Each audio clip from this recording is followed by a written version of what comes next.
客家話俗語啊，阿石教唔了，教起腳跳跳。阿石咧係一種鳥類，無聊個也係一種鳥類。我哋要向白鴿叫起來啊，嘅聲音十分洪亮嘹亮，就同唱歌一樣。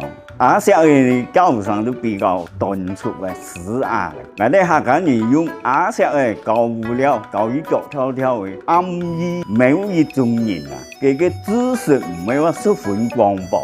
也唔係話學到quá多東西，quá有經驗，結果呢佢都唔襟氣，時候成本事，常常嘅都可以教佢哋後生嘅啊，不得了呀，教起呢，人家呢就聽唔清楚，因為佢學到嘅皮毛就拿來教人家，陳茂嘅嗰啲理論啊、規律啊，佢都講唔清楚，就教起呢十分吃力，就係佢唔襟氣。我講唔清楚，甚至你係會搞壞人嘅意思。